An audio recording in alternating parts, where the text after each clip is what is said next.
Hello everyone, welcome back my channel YouTube में आप सभी का स्वागत है। तो मैं आ गई हूँ नए रिएक्शन वीडियो के साथ। तो चलिए स्टार्ट करते हैं। तो गाइज, जैसे कि पता ही है, मैंने कंचन जी का लाइव देखा। उस टाइम पे मैं रिएक्शन नहीं दे सकती थी बिकॉज उनका रात में मैंने देखा और फिर मेरा थोड़ा दिन बिजी जा रहा। अभी पता ही आपको नवरात्र का टाइम चल रहा है। तो सबसे पहले तो मैं सभी लोग को बोलना चाहूँगी नवरात्रि और माता रानी आप सबके घर में आए और बहुत सारी खुशियाँ, बहुत सारा प्यार आप लोगों को मिले और कुछ अच्छा हो आप लोगों के लाइफ में। तो बस यही मेरी प्रार्थना है। तो माता रानी सबको खुश रखे। अब आ जाते हैं रिएक्शन के ऊपर।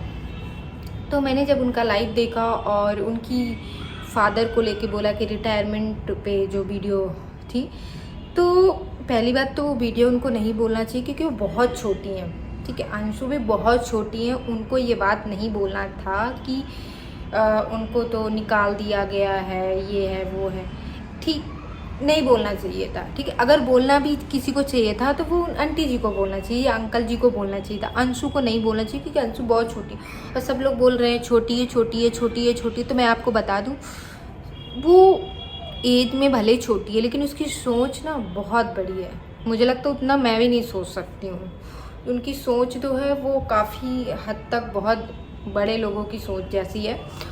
और बस उनकी एज ही खाली, एज छोटी है लेकिन सोच बड़ी है। ठीक है, तो कोई ये मत बोलो कि वो छोटी बच्ची, कोई छोटी बच्ची नहीं है। ठीक है, और तो अंकल जी ने उनको सही रिप्लाई दिया है कि आप बच्ची हो, बच्ची की तरह रहो और ज़्यादा मत उछलो।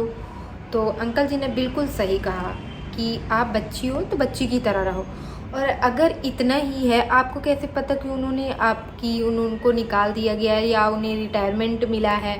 ठीक है, और अगर मेरी दुश्मनी है, मेरे से है, मैंने कुछ बुरा बोला है या मैंने कुछ अच्छा बोला है, तो ऑफकोर्स आप मेरे को बोल सकते हो, मेरे पेरेंट्स के ऊपर या मेरी फैमिली के ऊपर नहीं बोल सकते। तो उसी तरह आप उनको भी नहीं बोल सकते थे कि उनके फादर ये हैं।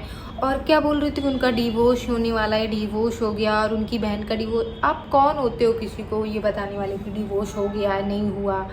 ठीक है, कौन होते हो आप लोग ये कहने वाले किसी को? डाइवोर्स ऐसे नहीं लेता कि उस खुशी है उसको डाइवोर्स लेने की। और उसकी बहन, उन्होंने प्रूफ भी दे दिया कि नहीं, मेरे हस्बैंड की और मेरी कुछ चीज़ों में है लेकिन हम सब साथ में हैं। और उनकी बहन का भी उन्होंने प्रूफ दे दिया कि वो दोनों लोग एक साथ हैं। ठीक है, फैमिली में क्या होता है, कुछ चीज़ें हैं यार, नहीं इंसान लाता सोशल मीडिया पे। ये बहुत सारी चीज़ें होती हैं, सबके फैमिली में अलग अलग प्रॉब्लम होती है। ठीक है, बट किसी की फैमिली को ले, अरे यार मेरे से प्रॉब्लम है तो आप मुझे बोलो ना, मेरी फैमिली में जाने की क्या ज़रूरत है, सिंपल। और अगर तुम्हारी फैमिली पे कोई जाए कि तुम यहाँ क्या कर रही हो, तुम अपने घर जाओ, वहाँ पे पढ़ाई करो, यहाँ क्या कर रही हो, फिर कैसा लगेगा आपको? और आप बहुत छोटी हो। ठीक है, तो उसी एज के हिसाब से आप बात करो। ये नहीं कि आपकी एज 17-18 साल की आप बात करो 35-40 वाली, तो ऐसे नहीं चलता। ठीक है, उसी हिसाब से तभी आपको लोग, छोटी हो, छोटी भी रिस्पेक्ट डिजर्व करते हैं, बड़े भी रिस्पेक्ट डिजर्व करते हैं। लेकिन आप पहले खुद तो बड़े को रिस्पेक्ट दोगे तभी तो छोटे को रिस्पेक्ट मिलेगी ना। ठीक है, वो आपके दादा के, आपके फादर के एज के हैं, फादर नहीं बोल सकते, दादा की एज के हैं फिर भी। ठीक है, तो आप उनको बोल रहे हो कि उनको निकाल दिया गया, ये कर दिया गया, वो कर दिया गया। और आप अपनी भाभी को भी अब रिस्पेक्ट नहीं देती हो। ठीक है, वही भाभी आपको इतना प्यार करती, इतना लाड करती थी और ठीक है, वो अपने बच्चों की तरह आपको पाला है। और जब तक वो सपना वहाँ उस घर में थी, तब तक सपना ने कभी भी न अपनी सास के, न ससुर के, न अंशु के, न अपने हस्बैंड के, किसी की भी कभी बुराई नहीं करी। और ऐसा दिखाया कि मेरी सासू माँ बहुत अच्छी, मेरी फैमिली ऐसी। हमेशा हम जब पहले देखते थे ना, तो मुझे लगता था फैमिली ऐसे ही होनी चाहिए सबकी, इतना लगता था। उसने कभी किसी को नहीं बताया। सोशल मीडिया पे हमेशा एक होता नहीं कि आप किसी का अच्छा दिखाओ, वही उसने किया था। सपना ने हमेशा अपनी फैमिली में अच्छा दिखाया, कभी उसने बुरा नहीं दिखाया कि मेरे साथ बुरा हो रहा है, मेरे साथ मारपीट हो रहा, मेरी माता जी ने मेरे साथ ये किया, मेरी सासू ने ये किया, अंशु मेरे साथ ये करते। कभी उसने कुछ कहा कि कभी नहीं कहा उसने। उसने हमेशा अच्छा दिया। जब उसके साथ बुरा होने लगा, जब उसके साथ बहुत ज़्यादा होने लगा, उसका कोई सपोर्ट नहीं है। देखो ससुराल में क्या होता है ना, पति सपोर्ट होता है। अगर पति नहीं है, सपोर्ट ही नहीं है, तो चारों लोग हावी होंगे तो वो क्या करेगी यार, ऑफकोर्स घर छोड़ेगी, ठीक है। और अब उसके लिए बच्चे हैं, और जो बहुत लोग बोलते हैं ना कि सपना ऐश कर रही है, सपना बच्चों को लेके घर छोड़ दी, तो कोई ऐश नहीं कर रही, किसी को शौक नहीं है। अगर आज उनके सास ससुर उन्हें सपोर्ट करे सपना के, तो सपना अपने बच्चों को लेके वहाँ रहे, अच्छा खासा यूट्यूब से काम करे, उनके दादा दादी बच्चों को संभाले। क्यों यार, सबका शौक होता कि उनका जो सास ससुर है साथ दे। पति नहीं है तो क्या हुआ, वही माता पिता बन सकते हैं ना, जरूरी है सास ससुर बनना। माता पिता बन के अपनी बहू को बेटी की तरह रखो। क्यों किसी को अपने घर में रख रहे हो कि मेरा कोई देख रेख करने वाला नहीं, इसलिए मैंने उसको छोटी को रख रखा। क्यों रख रखा, अपनी सपना को रखो, सपना के बच्चियों को रखो। क्यों रखना आपको किसी को, क्यों रखना आंटी जी आपको? आपके 2 बच्चे थे, ठीक है, भगवान ने उन्हें ले लिया, उसमें ना आपका जोर है ना सपना, ना किसी का नहीं जोर है, लेकिन उनके 2 निशानी देके गए हैं भगवान ने आपको। उनको अच्छे से परवरिश करो, अच्छे से दादा दादी का प्यार दो, दादा दादी के यहाँ रह के अच्छी अच्छी चीज़ें सीखें, ठीक है। उनके साथ टाइम स्पेंड करो, वो तो आप कर नहीं रहे हो।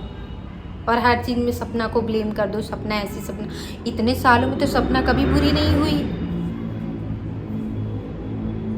इतने सालों में सपना तो कभी बुरी नहीं हुई ना कि सपना ने बोला कि मेरी सासू माँ ने ये कर दिया, मेरे पति ने ये कर दिया। ठीक है, सपना ने बहुत टाइम के बाद उन्होंने बताया कि मेरे हस्बैंड मुझे मारते थे, वो भी तब बताया जब उसके साथ एकदम यहाँ पे आ गया होगा। कहते नहीं, ये कहावत नहीं है कि नाक के ऊपर से पानी जा रहा था, हद हो चुकी है, वही उसके साथ हो रहा था कि वो नहीं बर्दाश्त कर पाई, उसका इमोशनल कंट्रोल नहीं हो पाया, वो आके अपना सारी बात बोल दी। बट उसने बाद में उस चीज़ के लिए माफ़ी भी मांगी। आप लोगों ने कभी माफ़ी मांगी कि हाँ हमसे भी गलती हुई बेटा, कोई बात नहीं, आ जाओ अब हम अच्छे से रहेंगे? कभी आप लोगों ने गलती मानी? नहीं मानी, और ना ही मानोगे आप। फैमिली है, फैमिली को समेट लो, फैमिली बहुत अच्छी होती है। और मैं यही चाहूँगी कि माता रानी आपके परिवार को अच्छा रखे। और अभी दिवाली आने वाली, तो आप लोग परिवार को समेट लो अंकल आंटी, किसी रिश्तेदार के चक्कर में ना पड़ो, किसी पड़ोसी के चक्कर में ना पड़ो। जो भी आपके रिश्तेदार हैं वो सब ठीक है, सबको बैलेंस करके चलो, लेकिन अपने बहू और पोतियों को भी अपने साथ रखो, और अपनी बहू को बेटी बना के रखो, अच्छा लगेगा सबको, ठीक है। हमेशा बहू ही गलत नहीं होती, उसने इतने साल तक आपकी इज्जत बचा के रखी थी, तब उसके पति उसके साथ थे। आज उसका कोई नहीं है उसके साथ, इसलिए उसने वो घर छोड़ने का फैसला लिया है। तो बस यही आंटी जी यही कहेंगी, किसी के चक्कर में ना, अपनी पोतियों को अपने पास बुलाओ, और जो आपने अपने पास रख रखा है ना, उनको हटाइए वहाँ से, उनको निकालिए वहाँ से। और आपकी पोतियों का झगड़ा है, आपकी पोतियों को प्यार मिलना चाहिए जो आप किसी और को दे रहे हो, ठीक है। तो बस यही कहना चाहूँगी। और गाइस मैं वीडियो करती हूँ एंड, और कैसा लगे मेरा रिएक्शन आप लोग बताना, और लाइक शेयर एंड सब्सक्राइब कर देना, और बताना कि मैंने क्या कुछ गलत कहा है, क्या मैंने सही कहा, आप लोग भी कमेंट में करना। Thank you.